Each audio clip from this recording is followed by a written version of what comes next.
We have studied transformation of coordinates in the previous class, right? Let's recall the transformations. पहला क्या था? पहला था to shift or alter the origin without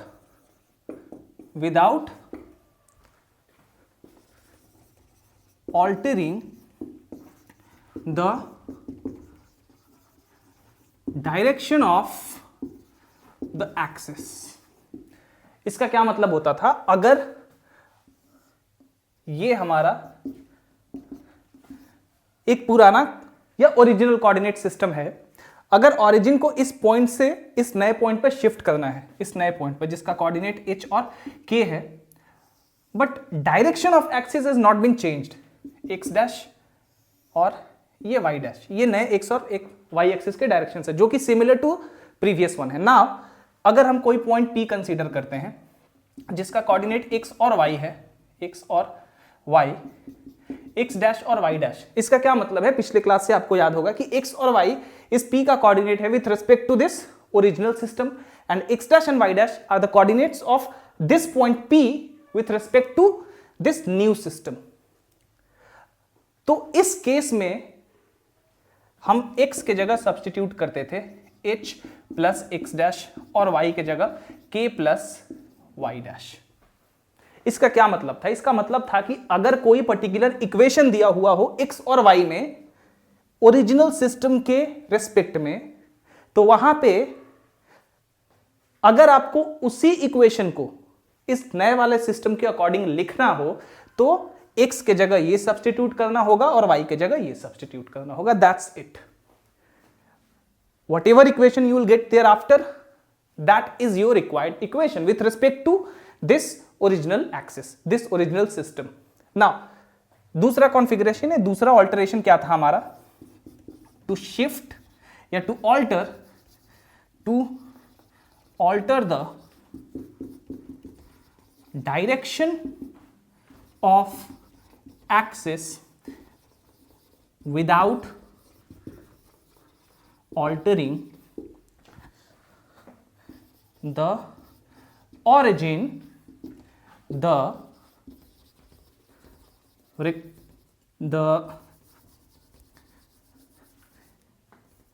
system being rectangular। अब यहां पे ऐसा कुछ नहीं लिखा गया था। Why? Because this is applicable to both the rectangular system as well as the oblique system। दोनों के लिए, रेक्टेंगुलर सिस्टम के लिए भी, ऑब्लिक सिस्टम के लिए भी एप्लीकेबल है ये वाला, जहां पे सिर्फ ओरिजिन को शिफ्ट करते हैं without changing the directions of the axis. Now ये उसी समय एप्लीकेबल होगा जब हमारा जो ओरिजिनल सिस्टम है, ओरिजिनल जो कोऑर्डिनेट सिस्टम है वो रेक्टेंगुलर सिस्टम में होगा, अदरवाइज नॉट। ऑब्लिक सिस्टम के लिए ये एप्लीकेबल नहीं होगा। तो यहां पे हम x के जगह क्या सब्स्टिट्यूट करते थे? x के जगह सब्स्टिट्यूट करते थे x dash cos theta minus y dash sine theta, और y के जगह x dash sine theta plus y dash cos theta.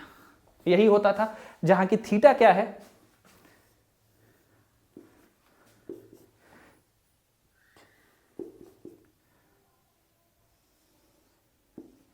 Theta जो है वो एंगल है जिस एंगल के थ्रू इस नए वाले एक्सिस को रोटेट किया गया है with respect to the original axis. And now see, the origin has not been changed, the position of the origin for both these systems are the same. ठीक है?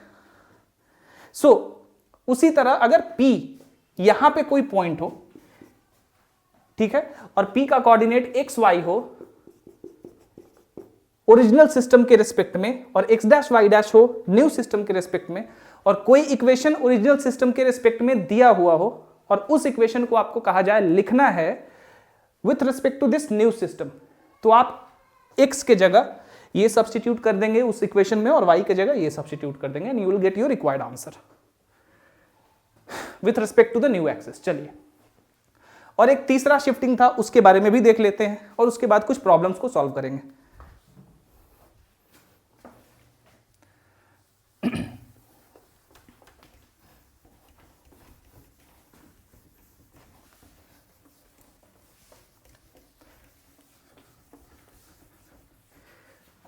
तीसरे में क्या था,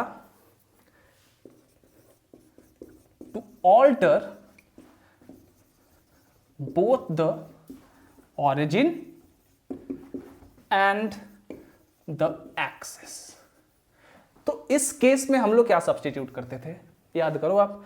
now suppose the origin being shifted to a new point, उस coordinates are H K, तो क्या होता था हमारा, एक्स की जगह उस केस में हम सब्स्टिट्यूट कर देते थे H plus X dash cos theta minus Y dash sine theta, and y के जगह k plus Y dash X dash sine theta plus Y dash cos theta. ये हमारा शिफ्टिंग होता था उस केस में, उस पर्टिकुलर केस में, राइट। चलिए ठीक है। So these are the 3 alterations that we had done in the previous class। सारा कुछ याद हो गया। Now we have move on to solve some problems, some quality problems, and those problems definitely going to use these concepts। इसीलिए मैंने इसको recall करवाया आपके साथ, ठीक है। कुछ 4-5 प्रॉब्लम्स करेंगे जिसमें कि जो general equation of second degree है या homogeneous equation of second degree, वहां से भी कुछ प्रॉब्लम्स होंगे 1-2। चलिए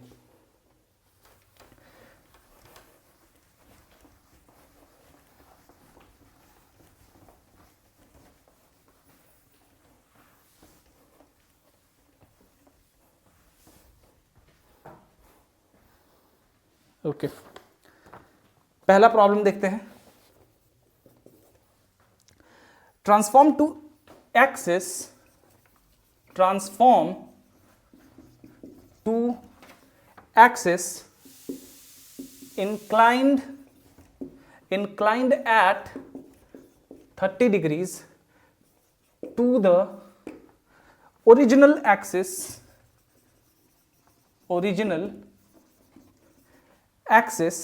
the equation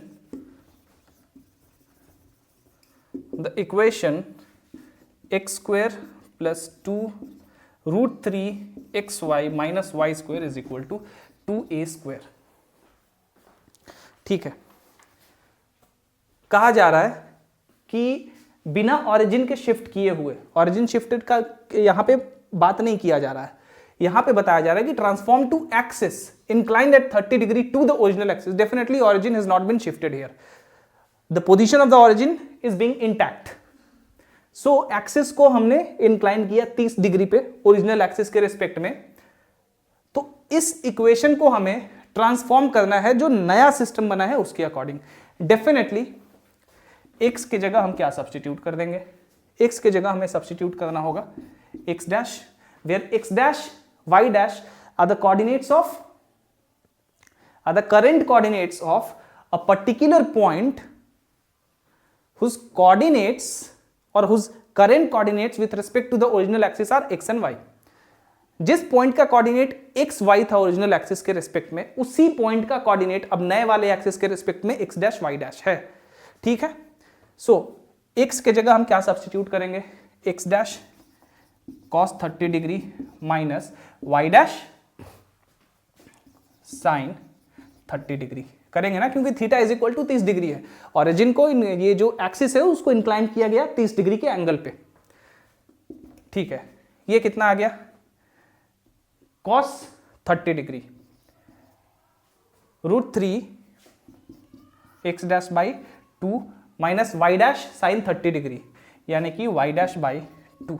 यहां पे कितना आ गया, square root of 3 X dash minus Y dash divided by 2। उसी तरह y के जगह हम क्या करेंगे, X dash sine 30 degree plus Y dash cos 30 degree. ठीक है, यहां पे क्या होगा, X dash by 2 plus root 3 Y dash by 2 is equal to X dash plus square root of 3 Y dash divided by 2।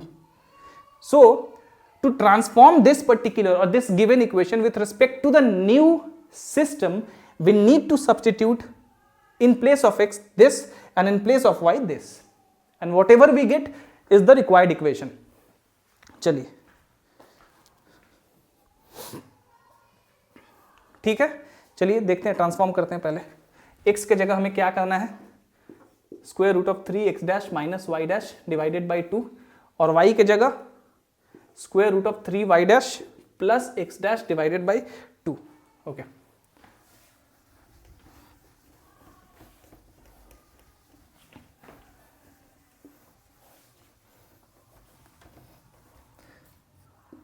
ठीक है, यहां पे करते हैं सब्स्टिट्यूशन। x के जगह square root of 3x dash minus Y dash by 2 whole square plus 2 square root of 3। x के जगह हम लोग क्या करेंगे, square root of 3x dash minus Y dash by 2 into square root of 3y dash plus x dash by 2, और y square, y के जगह हमें क्या करना है, square root of 3y dash plus x dash divided by 2 whole square is equal to 2a square. Solve करते हैं, ठीक है, यहां 4, यहां भी 4, यहां भी 4, 4 एलसीएम आ जाएगा। ऊपर में क्या बचेगा, 3x dash square plus y dash square minus 2 root 3x dash y dash, ठीक है, प्लस 2 रूट 3। इसको और इसको पहले हम लोग क्या करते हैं, मल्टीप्लाई करेंगे, लेकिन ये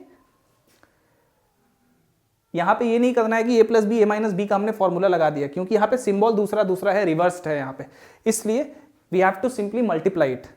क्या हो जाएगा हमारा, 3x dash Y dash plus root 3x dash square minus root 3y dash square minus x dash और y डैश, ठीक है, और अंत में ये बचा, ये क्या हो जाएगा हमारा, minus 3y dash square plus यहां भी माइनस x डैश स्क्वायर और minus 2 root 3x dash y dash is equal to 4 2 जा 8a स्क्वायर। जो एलसीएम हमने लिया वो उधर चला जाएगा, right.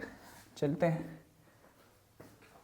Okay, 3x dash square plus y dash square, थोड़ा सा इसको हम ना यहां देखिए, 3x dash square minus x dash square कितना हो जाएगा हमारा, 2x dash square, y dash square minus 3y dash square कितना हो जाएगा, माइनस 2y डैश स्क्वायर, ठीक है। अब सबको एक साथ लिखते हैं पहले, minus 2 root 3x dash y dash plus इसको इससे मल्टीप्लाई करेंगे तो कितना आ जाएगा, 6 root 3x dash y dash plus 6x dash square, 6x dash square minus 6y dash square minus 2 root 3 x dash y dash, ठीक है, minus 2 root 3 x dash y dash, और यहां से हमने इसका और इसका काम पहले ही कर दिया, तो हमारे पास बचा क्या, सिर्फ minus 2 root 3x dash y dash is equal to 8a square, ठीक है। सब्स्टिट्यूशन एक बार और हम मैच करा लेते हैं यहां पे, square root of 3x dash minus y dash by 2 और square root of 3y dash plus x dash by 2। Substitution में कोई दिक्कत नहीं है, सारा सब कुछ सही है। चलिए, सो अब यहां से देखते हैं सबसे पहले 6 root 3x dash Y dash, यहां पे 2 4 और 2 6, यानी कि minus 6 root 3x dash Y dash और plus 6 root 3x dash Y dash, ठीक है। यहां पे क्या आ जाएगा हमारा, 6x dash square plus 2x dash square, 8x dash square minus 2y dash square minus 6y dash square minus 8y dash square is equal to 8a square, 8 cancel, इसलिए x dash square minus y dash square is equal to a square is your required equation with respect to the new axis. Now remember one thing, आप कोई भी shifting करें, कोई भी transformation आप apply करिए, it doesn't matter, जो original axis के रिस्पेक्ट में जो भी डिग्री होगा उस पर्टिकुलर इक्वेशन का, डिग्री कभी किसी इक्वेशन का चेंज नहीं करेगा। कोई भी ट्रांसफॉर्मेशन, कोई भी कोऑर्डिनेट का ट्रांसफॉर्मेशन आप अप्लाई कर लें, जैसे कि ये जो ओरिजिनल इक्वेशन था with respect to the original axis, ये क्या था हमारा, सेकेंड डिग्री का था। You got a second degree equation, you just don't get any other degrees equation, that's the fact. ठीक है, इस बात को याद रखना है आपको। इसके रिगार्डिंग मैं एक छोटा सा अलग से अपलोड कर दूंगा वीडियो, आप उसमें जाके देख लेना। चलिए, so this is the new equation with respect to the new axis and the degree is again 2. Degree कभी चेंज नहीं करता, याद रखना है। कोई भी आप ट्रांसफॉर्मेशन कर ली, डिग्री चेंज नहीं होगा।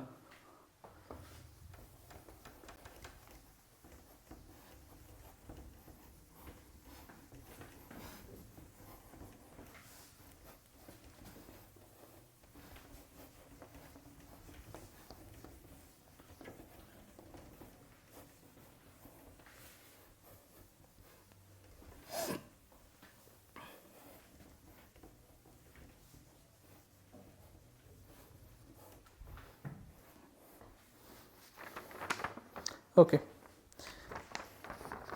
चलिए दूसरा प्रॉब्लम बनाते हैं। ये बड़ा इंपॉर्टेंट प्रॉब्लम है क्योंकि इसमें पोलर कोऑर्डिनेट्स का भी हम लोग यूज करेंगे। To, prove that the equation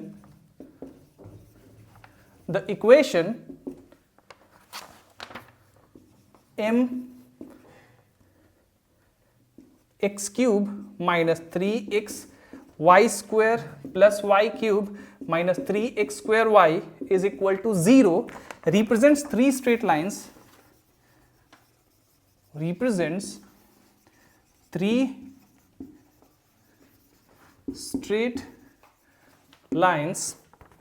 equally inclined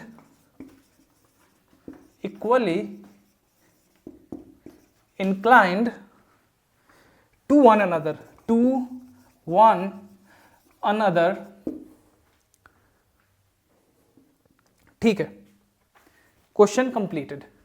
prove that the equation this, इसको मान लेते हैं equation number 1, represents three straight lines equally inclined to one another.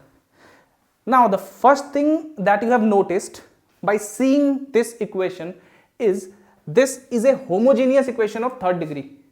x का पावर कितना है 3, यहां पे x और y दोनों का इंडिसेस आप मिला दे यानी कि पावर, तो कितना हो जाएगा 1 + 2 3, यहां पे y का पावर 3, यहां पे x और y का पावर का सम 3, यानी कि ये थर्ड डिग्री का एक होमोजेनियस इक्वेशन है। So definitely this particular equation is going to represent three straight lines and all those three straight lines is passing through the origin, definitely, because whatever number of straight lines represented by a particular homogeneous equations, all those straight lines are always going to pass through the origin. ठीक है, तो यहां भी वो चीज applicable हो रहा है। ठीक है, अब चलते हैं हम लोग। अब इसको बनाना कैसे है, अब ये तो हमने प्रूव कर लिया, देखते हैं कि ये तीन स्ट्रेट लाइंस को रिप्रेजेंट करेगा, क्योंकि ये एक homogeneous equation of third degree है। अब सेकेंड पार्ट इसका फाइंड करना है और वही ट्रिकियर पार्ट है कि प्रूव करना है कि तीनों स्ट्रेट लाइंस एक दूसरे के साथ इक्वली इंक्लाइंड है। अब जब भी ऐसा प्रॉब्लम आए किसी भी एग्जाम में, जब भी इस तरह का आपका प्रॉब्लम आए, तो आपको क्या करना है, आपको पोलर कोऑर्डिनेट्स का यूज करना है। पोलर कोऑर्डिनेट्स में हम क्या करते थे, ये हमारा कोई पॉइंट P होता था, या इसको हम O मान लेते हैं, जिसको हम लोग पोल कहते थे, और ये हमारा इनिशियल लाइन था, राइट। ये y का कोई ज्यादा वैल्यू नहीं होता है पोलर कोऑर्डिनेट्स में, फिर भी हम लिख लेते हैं। चलिए, यहां पे अगर कोई पॉइंट P है, इसका कोऑर्डिनेट है x और y with respect to this rectangular axis, अगर OP हमारा ये रेडियस वेक्टर है, यानी कि OP का लेंथ ओरिजिन से लेके जो पॉइंट P है उसका लेंथ, तो डेफिनेटली ये x है, ये y है। अगर ये एंगल थीटा है तो आपको पता है x is equal to r cos theta and y is equal to r sin theta होता है पोलर कोऑर्डिनेट्स में, राइट? ये हमने पढ़ा है, अगर नहीं पढ़ा है तो आप जाके देख सकते हैं। ठीक है, इतना काफी है, सफिशियंट है। अगर आपने पढ़ा है तो इतना बताना सफिशियंट है। Okay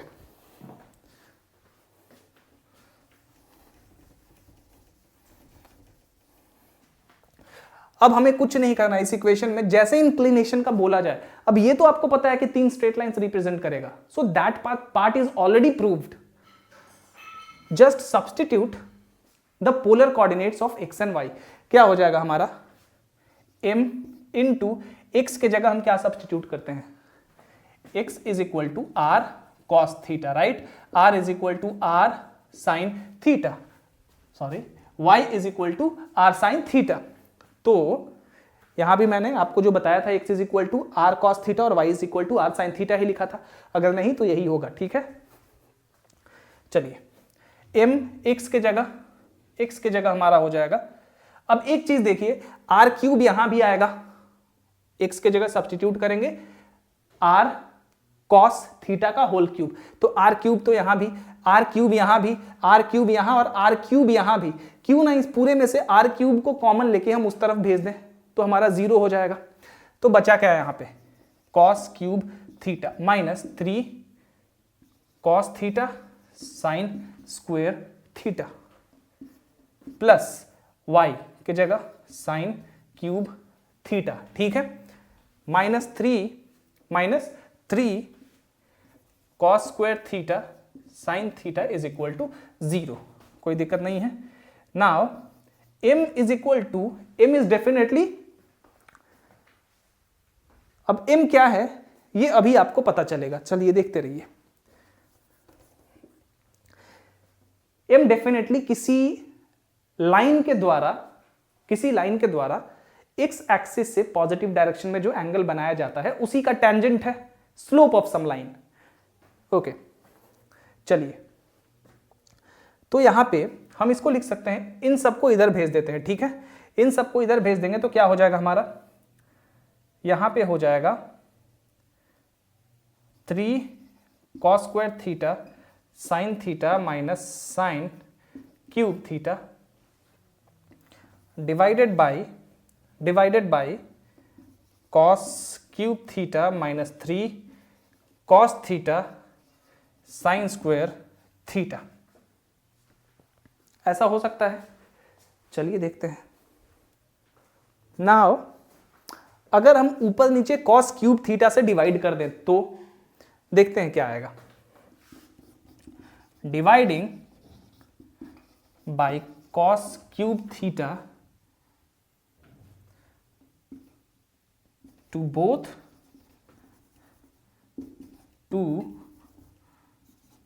both numerator and denominator, तो क्या हो जाएगा, हमें मिल जाएगा m इज इक्वल टू, यहां देखिए cos square theta sin theta by cos cube theta minus sin cube theta by cos cube theta divided by cos cube theta divided by cos cube theta minus 3 cos theta sin square theta divided by, ये गलती से मैंने line दे दिया जल्दी में,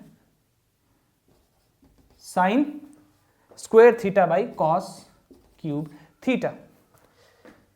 ये cos square theta से ये 3 खत्म हो जाएगा, ये और ये दोनों खत्म, यहां से इससे इस 3 cos ये cos थीटा से ये क्यूब 2 बार में कटेगा, याद रखिएगा, यहाँ पे 2 हो जाएगा। तो हमारे पास बचा क्या, हमारे पास बचा यहाँ पे क्या बचा, 3 sin theta by cos theta, sin theta by cos theta tan theta होता है, सो 3 tan theta minus sin cube theta by cos cube theta tan cube theta divided by, यहाँ पे तो 1 बचा हुआ है, नो नॉनसेंस, यहाँ पे 3 sin square theta by cos square theta यानी कि 3 tan square theta minus 3 tan square theta tan 3 theta. Formula नहीं होगा tan 3 थीटा का, ऑफ कोर्स होगा। चलिए 3 tan theta minus tan cube theta divided by 1 minus 3 tan square theta is equal to tan 3 theta. चलिए आगे बढ़ते हैं। The problem is not finished yet. We have to prove that the 3 straight lines that is represented by this given equation are equally inclined to each other। चलिए भाई ठीक है, m is equal to tan 3 theta आ गया, बाकी सबका काम नहीं है। I hope you have already written it. अगर नहीं भी लिखा है तो प्रॉब्लम एसएल लोनी का है।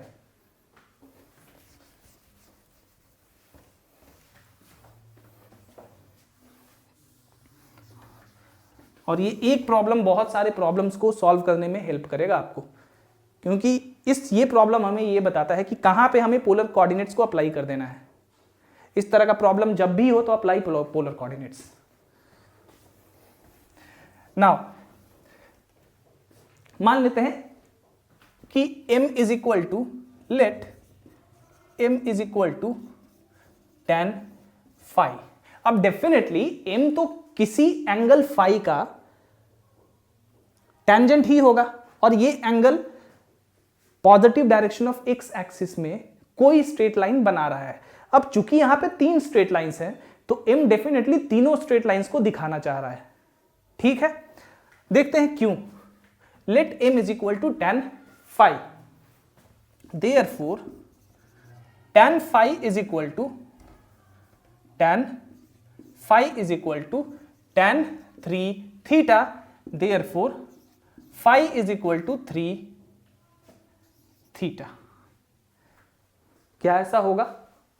क्या ऐसा होगा? डेफिनेटली होगा। Now we have to prove. अब एक चीज और देखना है हमें कि ये तो हो गया कि theta is equal to phi is equal to 3 theta. ठीक है, अब इसके बाद क्या?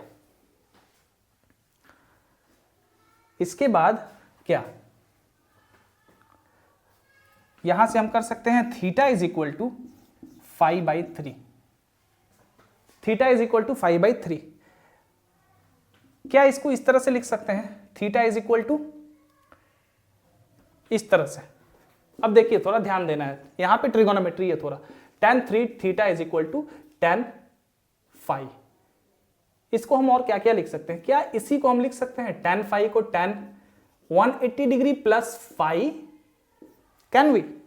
Because tan phi is equal to tan 180 degree plus phi, value तो सेम आएगा।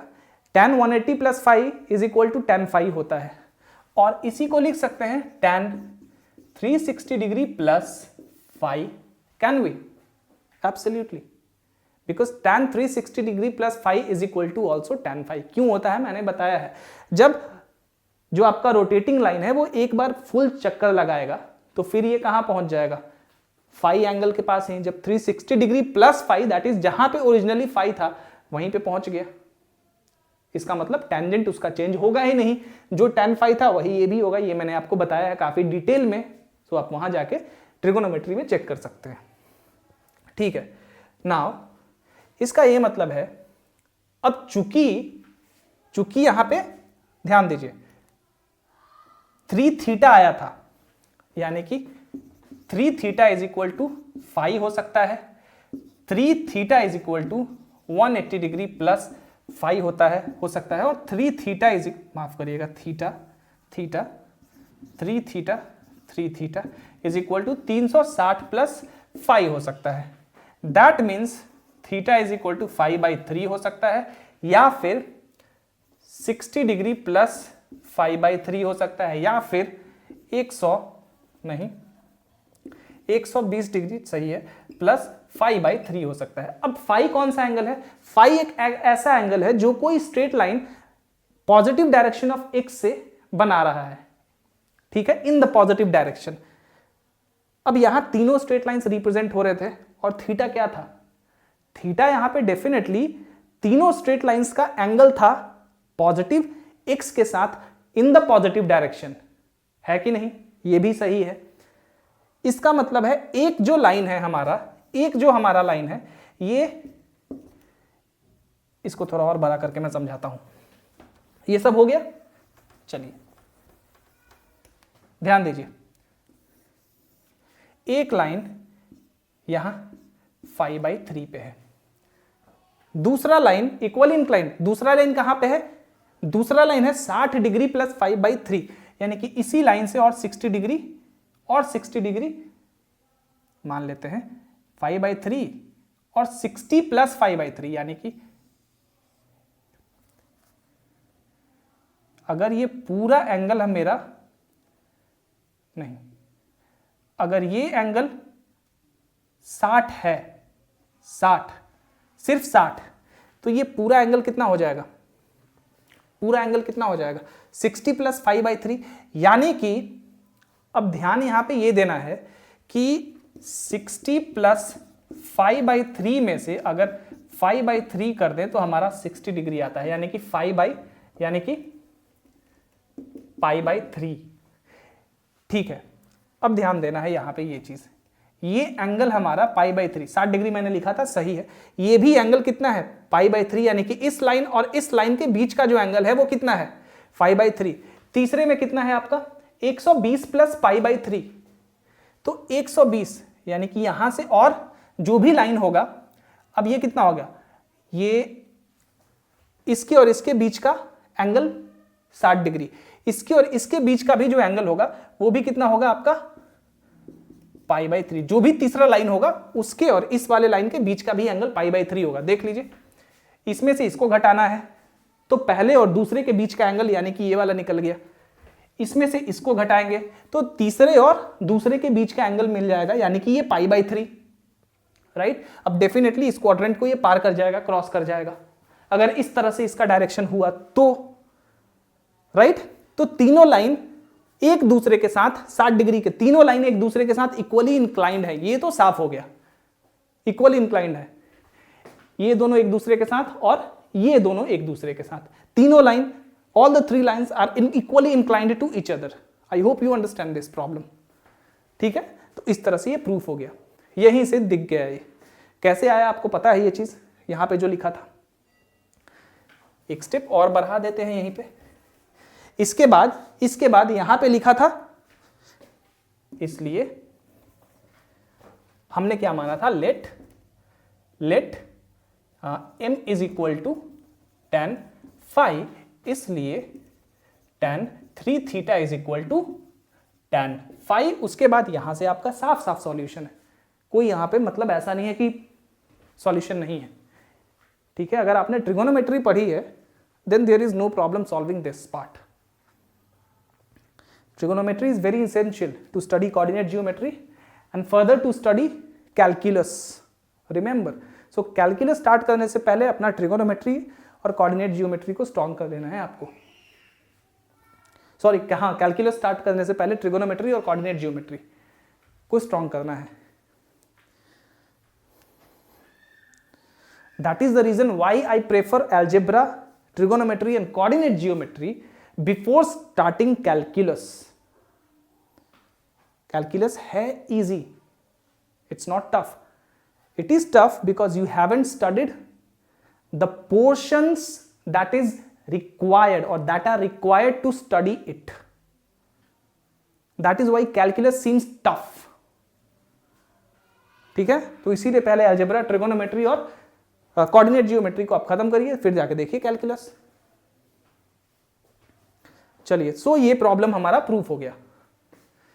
हेंस लास्ट में आप लिख सकते हैं all the 3 lines are equally inclined to each other. चलिए,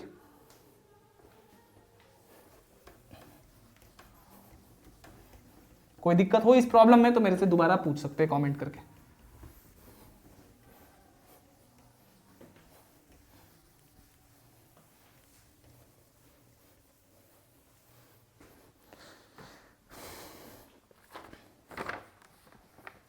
अच्छा, ये प्रॉब्लम देखिए, अच्छा प्रॉब्लम है। What is the angle, what is the angle between the straight lines, between the straight lines joining the origin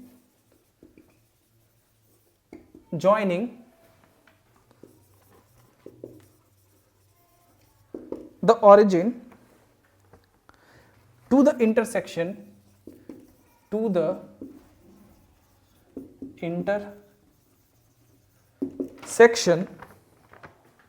of the straight line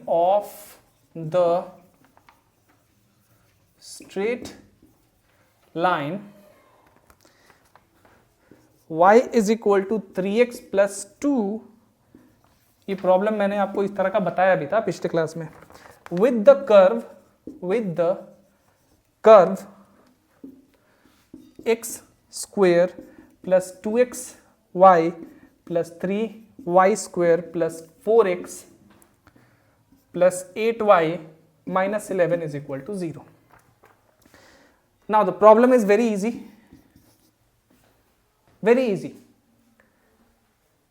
पिछले class में हमने किया था ट्रांसफॉर्मेशन ऑफ कोऑर्डिनेट्स और उसके पिछले वाले क्लास में हमने इसी के रिगार्डिंग सब कुछ करा था. What is the angle between the straight lines joining the origin to the intersection of the straight line y is equal to 3x plus 2 with the curve this? कह रहा है कि वो दोनों स्ट्रेट लाइंस जो कि ऑरिजिन से होके पास कर रहे हैं, ठीक है,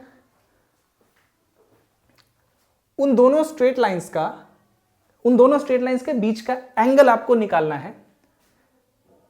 और वो जो दोनों स्ट्रेट लाइंस जो कि ऑरिजिन से होके पास कर रहे हैं वो इस कर्व का और इस स्ट्रेट लाइन का जो पॉइंट ऑफ इंटरसेक्शन है उन्हीं पॉइंट से होके वो दोनों लाइंस भी पास कर रहे हैं. आपको मैंने पिछले क्लास में बताया था. मान लेते हैं कि ये हमारा कर्व है, ये कर्व, ये वाला, ये हमारा गिवन स्ट्रेट लाइन है. कौन सा स्ट्रेट लाइन है ये है y is equal to 3x plus 2 and this is the curve that is this equation that is represented by this equation. ठीक है, दिख रहा है ना पूरा. हाँ, अगर ये P और Q पे इंटरसेक्ट करेगा तो मैंने बताया था कि ऑरिजिन से दो लाइन पास करेंगे, वो एक P से होके पास करेगा, एक Q से होके पास करेगा. ठीक है, तो हमें ये जो एंगल है इन दोनों स्ट्रेट लाइंस के बीच का OP और OQ, यही एंगल निकालना है. नाउ इस थ्योरम का जो डिटेल है वो आप यहाँ पे मैं लिंक प्रोवाइड कर दूंगा या नीचे डिस्क्रिप्शन में भी दे दूंगा. वहां पे आप जाके देखिए कि ये किस तरह से प्रूफ किया गया है. This is one of the very important theorems और इसमें प्रॉब्लम आसान ही आते हैं, कुछ करना ही नहीं होता इसमें. जिनको भी याद होगा उनके लिए. ठीक है, हम क्या करते थे, इस इक्वेशन को हम जो गिवन स्ट्रेट लाइन का इक्वेशन होता था उसको लिखते थे y minus 3x/2 is equal to 1 और इसको एक होमोजीनियस इक्वेशन बना देते थे.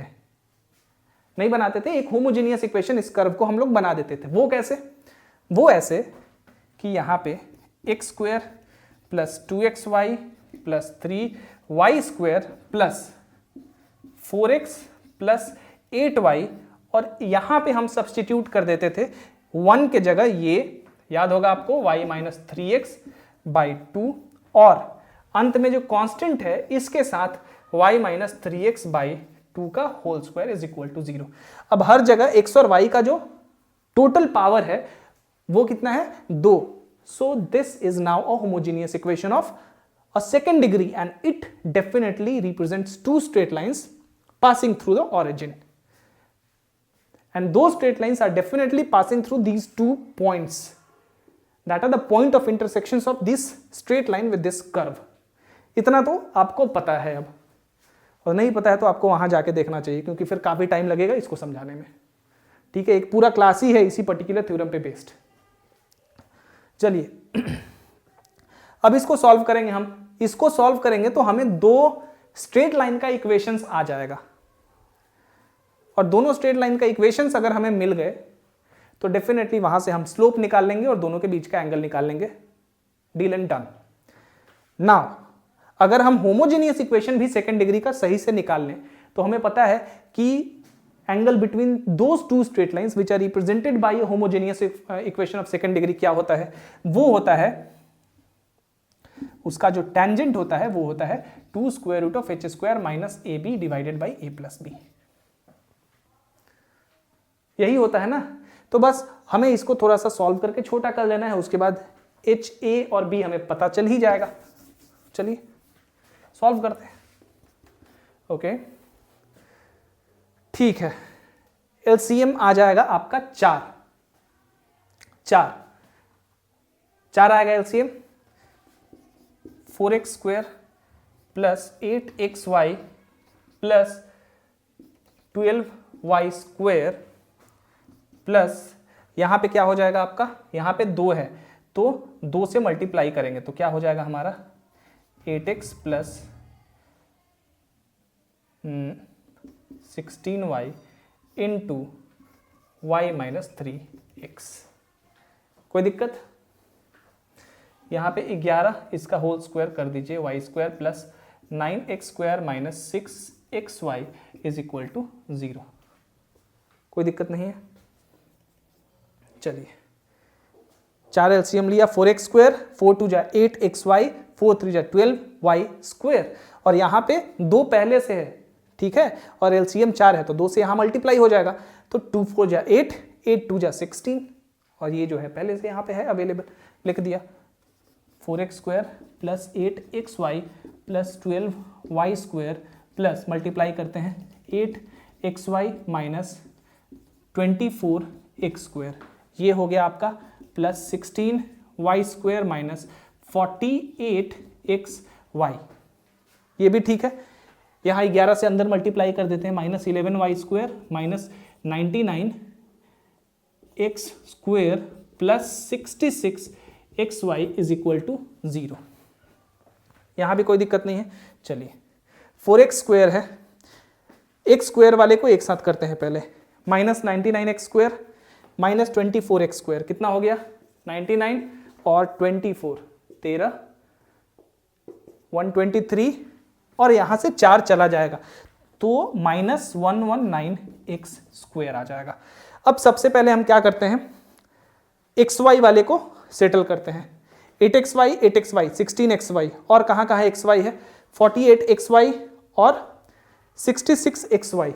ध्यान दीजिए 66xy में हम लोग 16xy जोड़ देते हैं तो 66 और 16 82 82,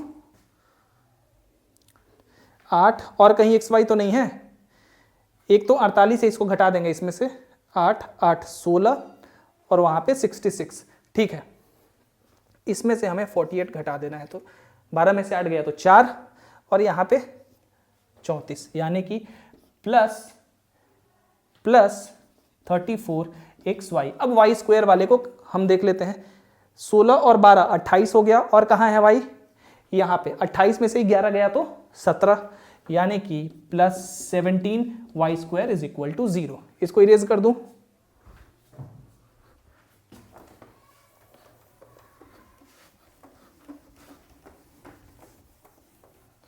चलिए ध्यान दीजिए, यहां से सबको ट्रांसपोज कर देता हूं। पहले तो 17 कॉमन ले लेता हूं, माइनस 17 कॉमन ले लेता हूं तो क्या हो जाएगा, माइनस 17 कॉमन लेके उस तरफ 0 की तरफ भेज देता हूं तो यहां पे बच जाएगा 7x स्क्वायर, यहां पे बच जाएगा माइनस 2xy, और यहां पे plus y square is equal to 0।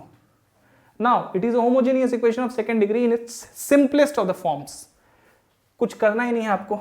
यहां पे a इज इक्वल टू क्या होता है, x स्क्वायर का कोफिशिएंट जो कि 7 है, b इज इक्वल टू यहां पे माइनस होगा, प्लस है ना तो यहां पे माइनस होगा, b इज इक्वल टू -1 है, -1 है, and h is equal to भी -1 है। इसलिए मान लेते हैं कि थीटा एंगल है दोनों स्ट्रेट लाइंस के बीच का। चलिए इसको भी मैं लिख देता हूं, let theta be the angle between the two straight lines represented by ये इक्वेशन, ये जो इक्वेशन 2, इसको मान लेते हैं इक्वेशन नंबर 2 है। इसको भी इरेज कर दूं, काम खत्म हो गया है इसका भी।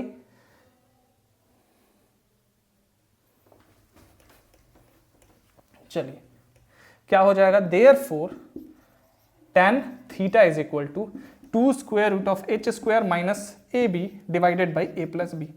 ये फॉर्मूला से भी आप निकाल सकते हैं। अगर ये फॉर्मूला याद है तो आपको दोनों स्ट्रेट लाइंस का सेपरेट इक्वेशन चाहिए ही नहीं, इसी से आप पता कर लेंगे। नहीं तो अगर आपको वो वाला फॉर्मूला याद है tan theta is equal to m1 minus m2 divided by 1 plus m1 m2, तो उसके लिए आपको इसको फैक्टराइज भी कर देना होगा और उसमें भी कोई दिक्कत नहीं है, लेकिन वो थोड़ा लंबा हो जाएगा। ठीक है, तो 2 square root of h square, h कितना है 1, यानी कि -1 का square minus a b plus 7, कोई दिक्कत। ए कितना है 7 और बी कितना है -1, that is 2 into square root of 8 divided by 6, 2 से 3 बार में 8 को लिख सकते हैं 2√2 डिवाइडेड बाई 3। सो इसलिए tan theta is equal to आपका आ गया कितना 2√3 divided 2√2 divided by 3, therefore theta is equal to tan inverse 2√2 divided by 3। Answer, this is your angle. आसान है, इजी पीजी।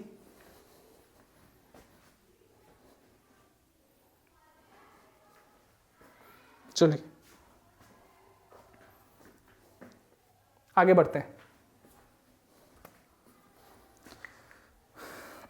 इसको लिख लीजिए, फिर दूसरे इक्वेशन की तरफ आगे बढ़ेंगे।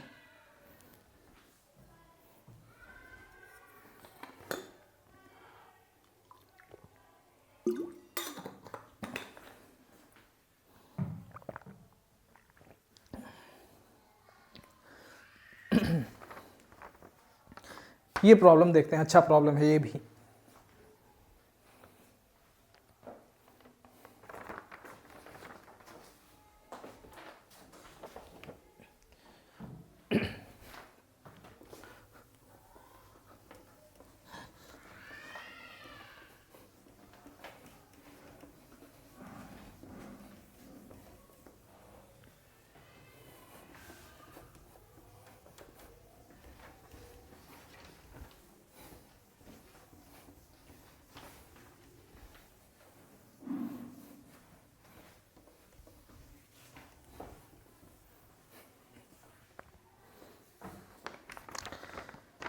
By transforming to parallel axis, transformation of coordinate से रिलेटेड ये प्रॉब्लम है। चौथा, by transforming to parallel axis through a properly chosen point, through a properly chosen point HK, prove that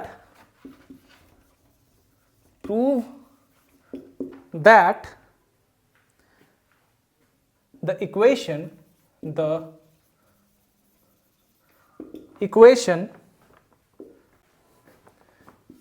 12x square minus 10xy plus 2y square plus 11x minus 5y plus 2 is equal to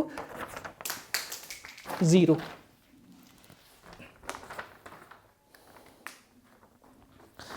ठीक है, 12x square minus 10xy plus 2y square plus 11x minus 5y plus 2 is equal to 0 can be reduced to one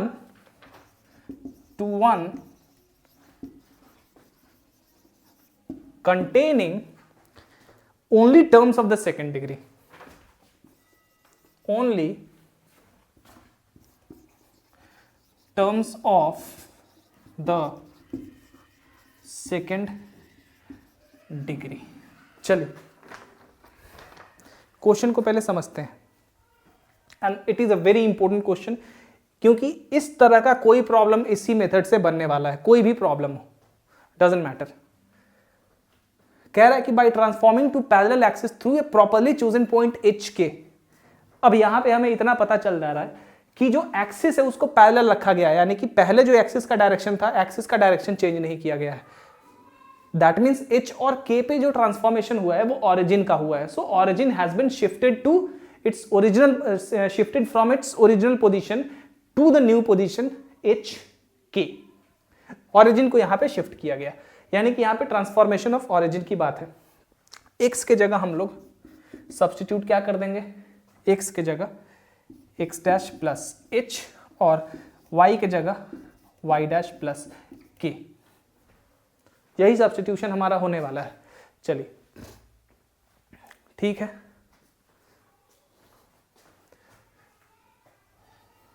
now अब दूसरा portion इसका कह रहा है कि prove that the equation this can be reduce to one containing only terms of the second degree. मतलब x y में जो भी है इस इक्वेशन में, एक्स वाई जहां जहां टर्म है वहां पे वही वाला टर्म होना चाहिए नए वाले इक्वेशन में, यानी कि ट्रांसफॉर्म जब कर रहे हैं वहां पे सिर्फ जो सेकेंड डिग्री का पार्ट है ना एक्स और वाई का, वही होना चाहिए। अब ऑब्वियस सी बात है कि ट्रांसफॉर्मेशन हम कर रहे हैं तो आपको पता है, मैंने बताया था कि कैसा भी ट्रांसफॉर्मेशन हो, जो ओरिजिनल डिग्री, ओरिजिनल इक्वेशन का डिग्री है, degree is not going to change, degree वही रहेगा।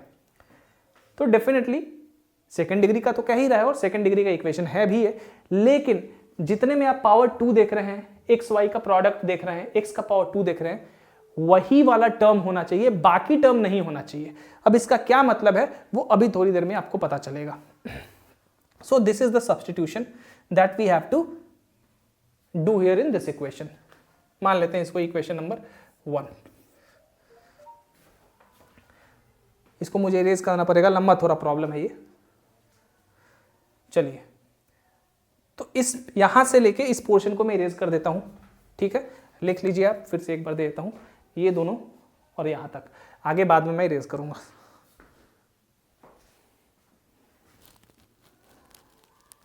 ठीक है, चलिए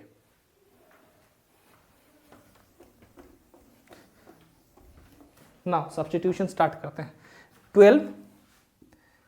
12 एक्स के जगह क्या सब्स्टिट्यूट कर देंगे, एक्स के जगह एक्स डैश प्लस एच का whole square minus 10 x dash plus h y dash plus k plus 2 y dash plus k का होल स्क्वायर प्लस 11 इंटू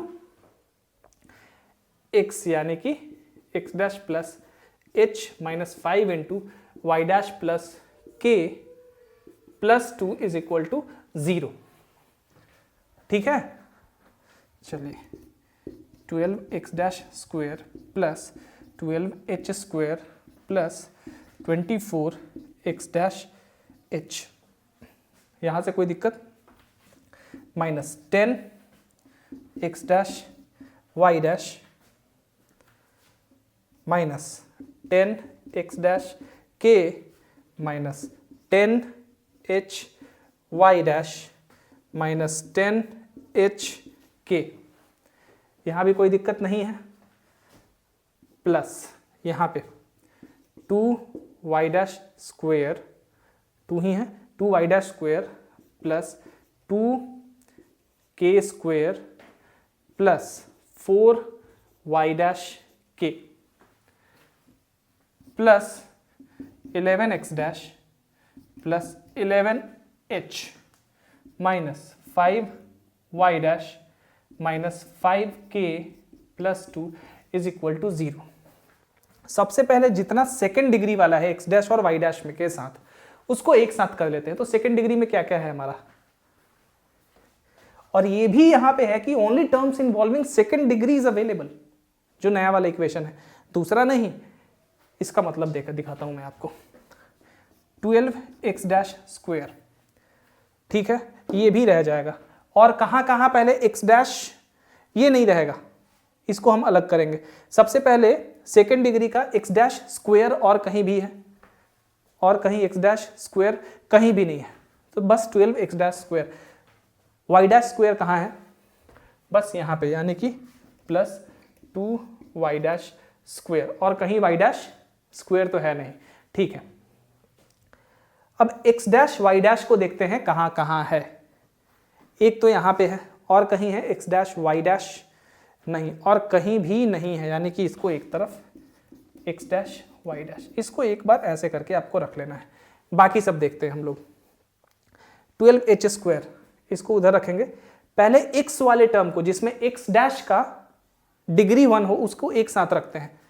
यहाँ पे है, यहाँ पे है, और कहाँ है, ये तो नहीं है, ये तो हमने लिख लिया। यहाँ पे एक है x डैश, यहाँ पे x डैश है, और यहाँ पे x डैश है। ठीक है, तो लिख लेते हैं पहले, प्लस 24x डैश h, और कहाँ है माइनस 10x डैश k, और कहाँ था एक यहाँ पे था, प्लस 11x डैश। ठीक है, x डैश वाला हमने जहां पे x डैश का डिग्री 1 है उसको एक साथ कर लिया। और क्या क्या है हमें ये देखना है। अब y डैश वाला जहां पे y डैश का डिग्री 1 है उसको एक साथ लिख लेना है। कहां कहां है देखते हैं।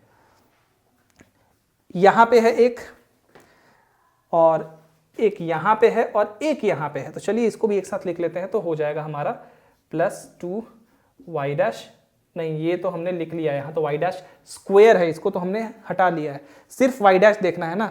तो y डैश एक यहाँ पे है y डैश, एक यहाँ पे है y डैश, और कहीं y डैश हमारा नहीं है। एक मिनट, एक y डैश तो यहाँ पे आ जाएगा हमारा, ठीक है, एक y डैश यहाँ पे आएगा, ये भी ठीक है, और एक y डैश वहाँ भी तो रहेगा। हाँ, यहाँ वाला भी मैंने लिख लिया, इंक्लूडेड है यहाँ पे, minus 5y dash minus 5 k plus 2, x में 3 है, 12x डैश h, ठीक है, minus 10x dash k plus 11x dash, ये ठीक है। y डैश के साथ एक बार और मैच करा लेते हैं क्योंकि लंबा प्रॉब्लम है ये, जैसा मैंने कहा था पहले ही। और चलिए y डैश एक यहाँ है और एक यहीं यहाँ पे है, और कहीं मेरे ख्याल से y डैश जिसका y डैश का पावर 1 है वो नहीं है, तो इसको एक साथ कर लेते हैं। तो ये हो जाएगा हमारा minus 10hy dash minus 5y dash, एक साथ हमने इसको भी कर लिया। बाकी सब जो भी बचा है उसको एक साथ एक तरफ लिख लेते हैं। चलिए कहाँ कहाँ है, एक तो है ये 12h² प्लस 12h², और क्या है हमारा 12h² है, और minus 10h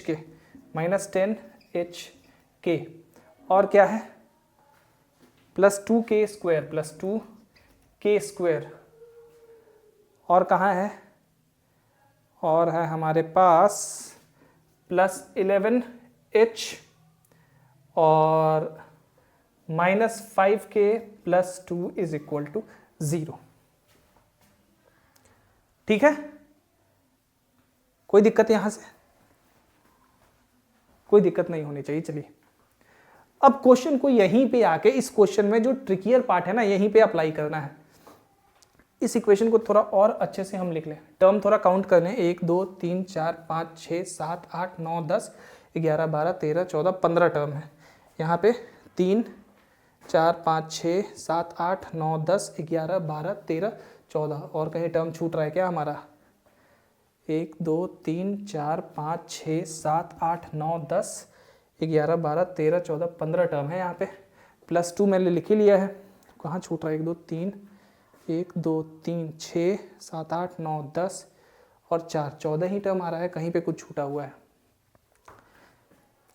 x dash square को एक बार मिला लेते हैं हम लोग, ठीक है, 10x dash square plus 2y dash square, यहाँ पे लिख लिया माइनस 10x डैश और y डैश, ये भी लिख लिया हमने। चलिए उसके बाद हमने x डैश वाला टर्म लिया है, एक यहाँ पे है x डैश, एक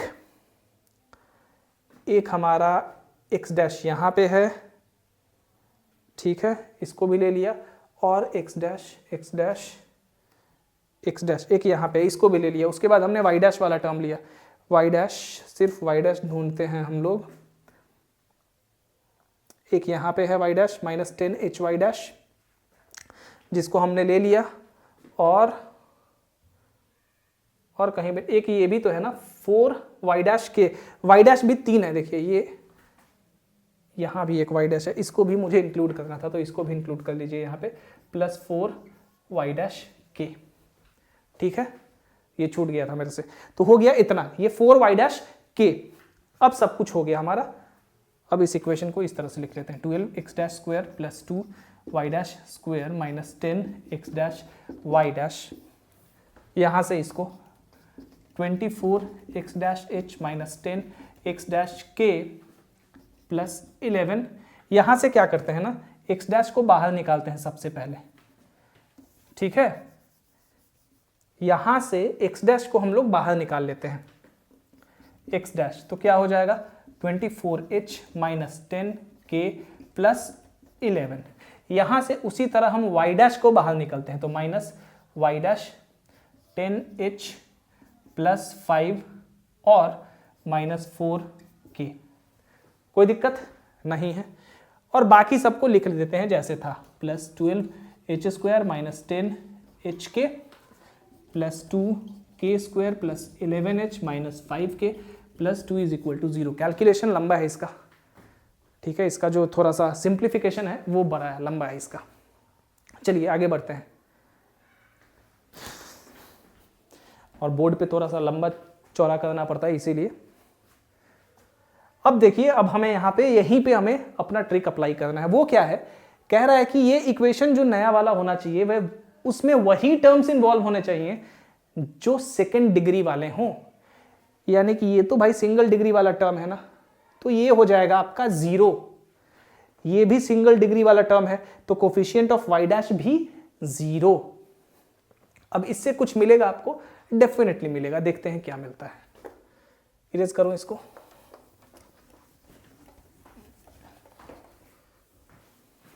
okay, since the equation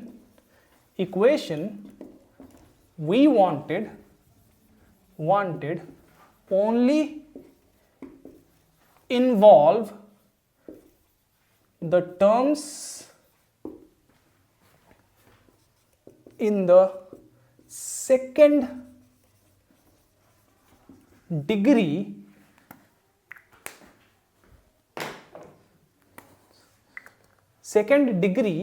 therefore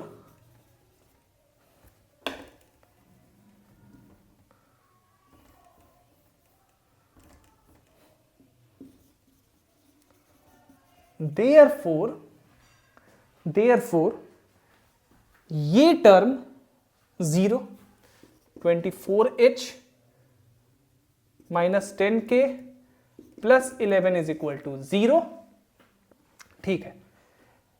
यहां से इसको भी रेज कर दूं, मेरे पास इक्वेशन लिखा हुआ है, आप इस इक्वेशन को लिख लीजिए क्योंकि जगह ही नहीं बच रहा है ना, इसलिए, ठीक है। अगर गलत हुआ कुछ तो फिर से सब कुछ करना होगा।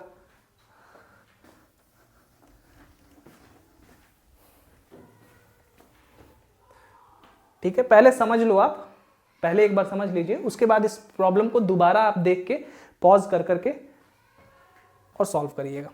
चलिए, ये हो गया पहला, एंड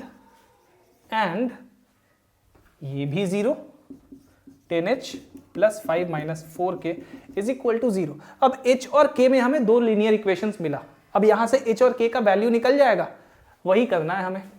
चलिए यहां से क्या करते हैं, h या k का कोई वैल्यू निकाल लेते हैं, ठीक है। तो क्या हो जाएगा हमारा, k is equal to 24h plus 11/2। इस k का वैल्यू यहां पे सब्सटीट्यूट कर देते हैं, तो क्या हो जाएगा, हमें मिल जाएगा 10h plus 5 minus 4 into 24h plus 11/2 is equal to 0। 2 से 2 बार में कट गया, 10h plus 5 minus 48h minus 22 is equal to 0 minus 38h, और यहाँ पे क्या हो गया, माइनस 17। कुछ यहाँ पे जो है ना गड़बड़ हो रहा है, हमने कुछ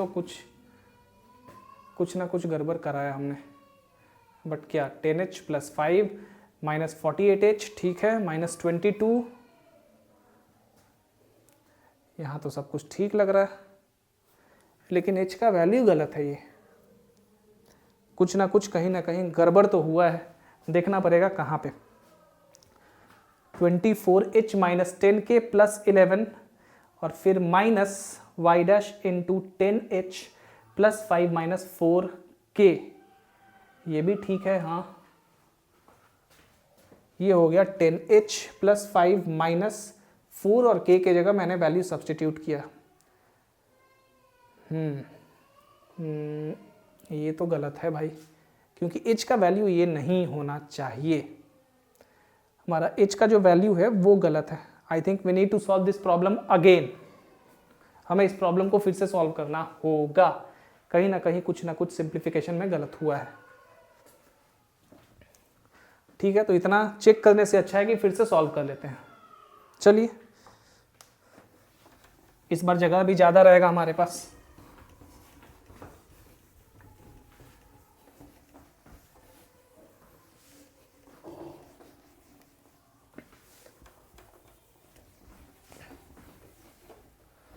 ओके, आवर इक्वेशन इज, एक बार मैं बुक से भी इक्वेशन मैच करा लूं, सही है कि नहीं। अब कौन सा ये प्रॉब्लम कहाँ पे था,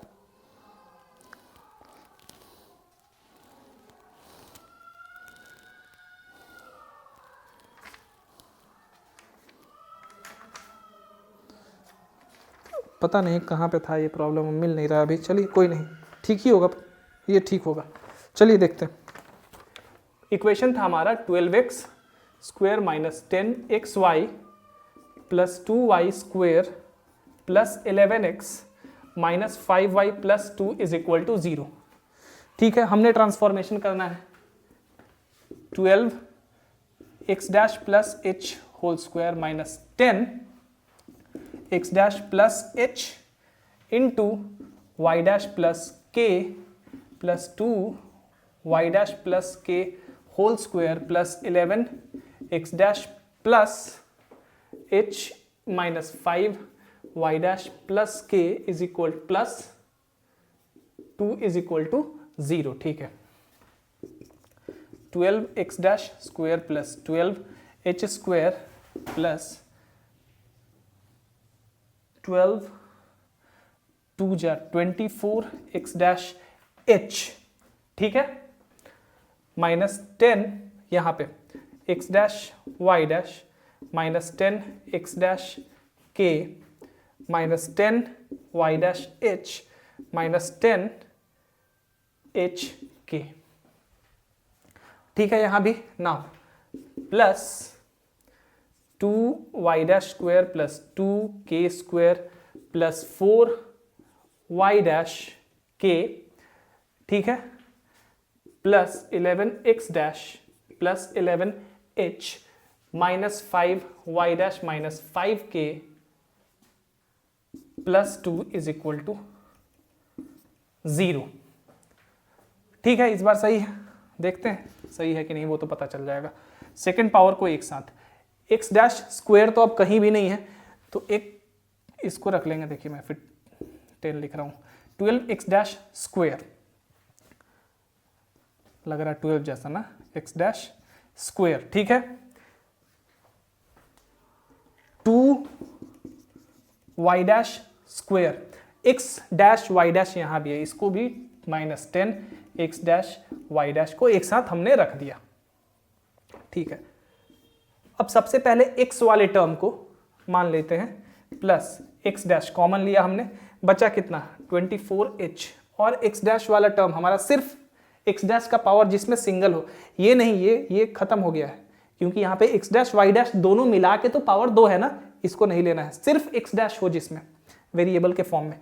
एक तो यहाँ है, x डैश यहाँ से ले लिया मैंने, और ब्रैकेट में 24h यहाँ से बचा, और x डैश कहाँ है, एक यहाँ है, तो यहाँ पे हो गया माइनस 10k। ये भी ठीक है। और x डैश कहाँ है, यहाँ यहाँ यहाँ यहाँ यहाँ पे है, देखिए +11, ये वाला तो पोर्शन हमारा ठीक है, और कहीं भी नहीं है।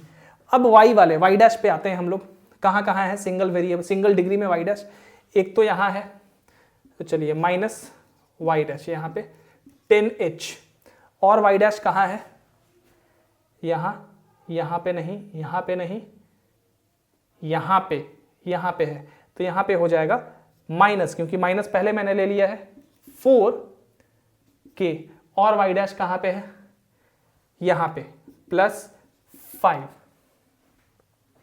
+5, ठीक है। और क्या जो जो बचा है उसको एक साथ लिख देते हैं, क्या क्या बचा है हमारे पास, +12h² बचा है यहाँ से, तो ये हो गया, ये हो गया, ये हो गया, ये सब कुछ हो गया, -10h बचा है, और क्या बचा है हमारे पास, +2k², और क्या बचा है हमारे पास, +11h, और क्या बचा है, -5k + 2 = 0, ठीक है ना। जैसा कि मैंने बोला था 24h - 10k, जो लिखा था थोड़ा सा स्टेटमेंट वही, कि because we wanted the equation in which only second degree term is available, therefore coefficient of x dash is going to be 0 and coefficient of y dash is also going to be 0, that is, देखिए यहाँ पे negative था ना उस समय, ये भी हमें ध्यान में रखना चाहिए था, that is 24h - 10k + 11 = 0। यहाँ से हम क्या करते हैं, k का वैल्यू निकाल लेते हैं, तो 24h + 11 / 10, ओ वहाँ पे मैंने 2 लिख दिया था ना, यही प्रॉब्लम हुआ था ना।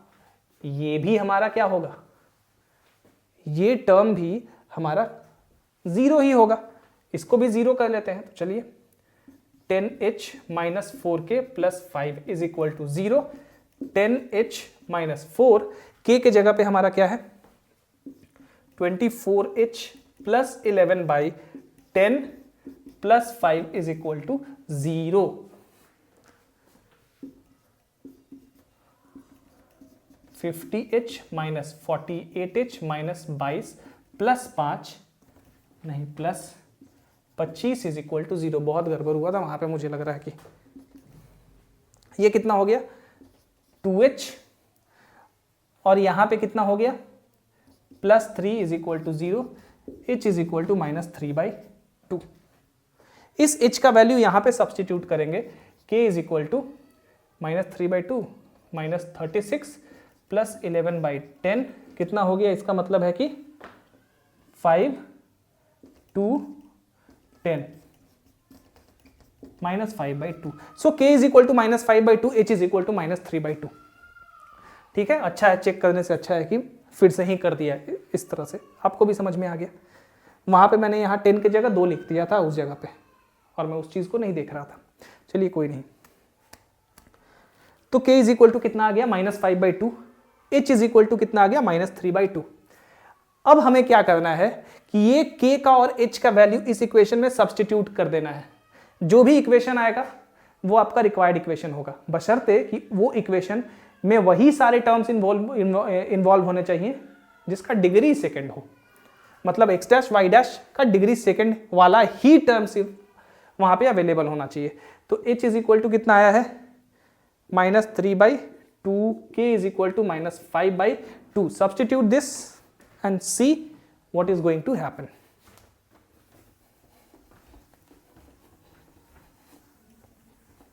ठीक है, इसमें हमें सब्स्टिट्यूट करना है, इसमें ये मान लीजिए ये 2 है हमारा, इसी में सब्स्टिट्यूट करना है। तो 12x² + 2y² - 10x' y', ये तो जैसे का तैसे है, कोई दिक्कत नहीं है। ये प्लस x' 24 × -3/2 माइनस प्लस हो जाएगा माइनस 10 × 5/2 + 11 -y' इंटू यहाँ क्या हो जाएगा -10 × 3/2 माइनस अगेन +4 × 5/2 + 5 प्लस 12 × 9/4 3/2 का स्क्वायर, -3/2 का स्क्वायर, और यहाँ पे क्या हो जाएगा -10 इंटू 3/2 इंटू 5/2, माइनस पे रहेगा क्योंकि माइनस माइनस यहाँ पे प्लस हो जाएगा, प्लस 2 इंटू 5/2 का होल स्क्वायर यानी कि 25/4, -11 into 3/2 minus plus 5 into 5/2 plus 2 is equal to 0। देखते हैं क्या आता है। ठीक है, ये हो गया 12, इसको 5 से काट देते हैं। ठीक है, और ये जो है इसको भी आप 5 से काट देते हैं, इसको 2 को 2 से काट देते हैं। चलिए, यहाँ पे कुछ कटने वाला है, 5 से इसको काट दिया हमने, 2 से 5 बार में इसको, और 4 से 3 बार में इसको, 2 से 2 बार में इसको, बाकी तो कटने नहीं वाला है, तो चलिए कोई नहीं। 2 हमारा नीचे से एलसीएम आएगा। ठीक है, 2 एलसीएम आएगा, तो यहाँ पे क्या हो जाएगा 2 into 12x dash square plus 2 y dash square minus 10x dash y dash.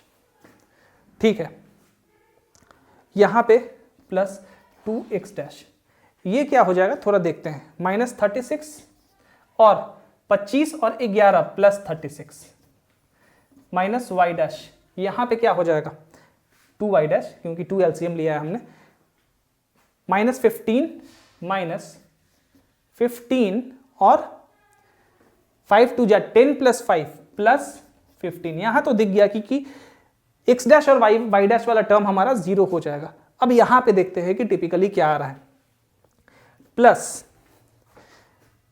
9 3 जा 27 इंटू 2 क्योंकि एलसीएम हमारा 2 है नीचे और उसको उस तरफ 0 के तरफ मैंने भेज दिया है, 54 यानी कि प्लस 54। यहां पे क्या हो जाएगा -75। ठीक है, यहां पे प्लस 25, यहां पे -33 और 25 और 4 प्लस 29 इज इक्वल टू 0।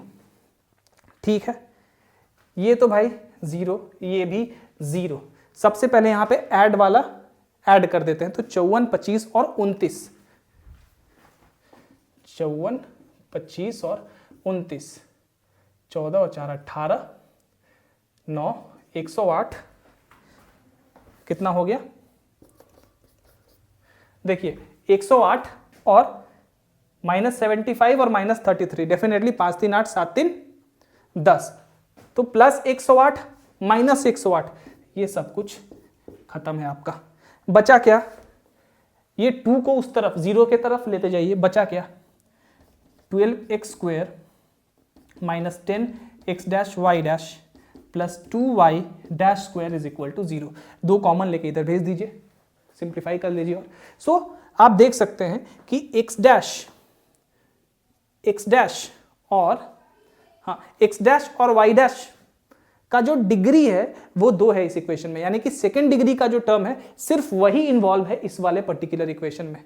यहां भी x डैश और y डैश दोनों का मिला के डिग्री 2, x डैश का डिग्री 2, y डैश का डिग्री 2। सो जो इक्वेशन आपने यहां पे निकाला है वो सिर्फ सेकेंड डिग्री का है, सेकेंड डिग्री के टर्म्स इस इक्वेशन में इन्वॉल्व है और कोई टर्म ही नहीं है।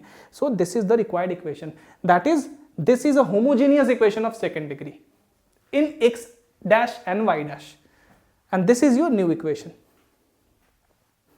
इस तरह से ये प्रॉब्लम बनाया जाता है।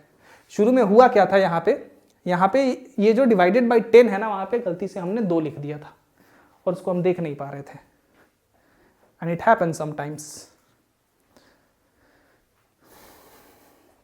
चलिए, सो ये हो गया आपका प्रॉब्लम खत्म। 2-3 प्रॉब्लम और 2-3 क्या, काफी अच्छे प्रॉब्लम्स हैं अभी बचे हुए। ठीक है, उनको बाद में देखेंगे, आज के क्लास में इतने ही प्रॉब्लम्स रहने देते हैं। ठीक है, सारे के सारे अच्छे प्रॉब्लम्स हैं। आप इन प्रॉब्लम्स, ये टाइप्स ऑफ प्रॉब्लम्स हैं, इनको बनाने के बाद बहुत सारे इस तरह के टाइप्स आप बना सकते हैं। अब जैसे वो पोलर कोऑर्डिनेट्स वाला है, या यही वाला प्रॉब्लम फॉर एग्जांपल लिया जाए, इस तरह का जब भी कुछ प्रॉब्लम आए तो आपको पता है क्या करना है, सिंगल डिग्री का जो coefficient, single degree x dash और वाई डैश का या एक्स और वाई का, अगर वैसी रिक्वायरमेंट हो तो कोफिशिएंट हो उनका जो, उन्हें हमें जीरो सब कर देना है और वहां से जो भी एच और के का वैल्यू निकालना है उसको सब्स्टिट्यूट करना है, जो इक्वेशन आएगा वो आपका रिक्वायर्ड इक्वेशन हो जाएगा। ठीक है, अब ये सब्स्टिट्यूट करना इसलिए जरूरी है क्योंकि हमें प्रूफ करने के लिए कहा जा रहा था। ऐसे तो आप डायरेक्ट इस टर्म को रहने देते, बाकी सारे टर्म्स को जीरो कर देते, बट ये तो ऐसे ही लिखना हुआ ना। सो इसीलिए first we had find the values of h and k and thereafter we check this particular equation by substituting those values inside it, and we saw this is the required equation, and this equation only involves the terms of second degree, और वही तो चाहिए था हमें ना। ठीक है, तो ये टाइप्स ऑफ प्रॉब्लम है, या फिर आप पोलर कोऑर्डिनेट्स वाला जो प्रॉब्लम है, जब भी आपको उस तरह का प्रॉब्लम है आपको पोलर कोऑर्डिनेट्स लगा देना है वहां पे। पोलर कोऑर्डिनेट्स का यूज है, बहुत ज्यादा यूज है, आगे आप देखेंगे जाके। ठीक है, इनफैक्ट अभी स्ट्रेट लाइंस में बहुत सारे कुछ प्रॉब्लम्स हम लोग करेंगे अब एग्जामिनेशंस पॉइंट ऑफ व्यू से, तो वहां पे हम लोग देखेंगे काफी सारे प्रॉब्लम्स पोलर कोऑर्डिनेट्स से पूछे गए हैं, सबका मिक्स्ड प्रॉब्लम पूछा गया है, because we have already finished straight lines now and we also now finished transformation of coordinates. What we left is to solve some problems of examinations. ठीक है, तो हम लोग अब वही करेंगे स्ट्रेट लाइंस में, कुछ प्रॉब्लम्स पहले करेंगे अच्छे एग्जाम्स के, उसके बाद फिर आगे सर्कल के तरफ बढ़ेंगे, एंड इन बिटवीन ट्रिगोनोमेट्री हम लोग रिज्यूम कर देंगे, और फिर अलजेब्रा भी हम लोग क्वाड्रेटिक इक्वेशन से रिज्यूम कर देंगे। So that's it for today. Thank you.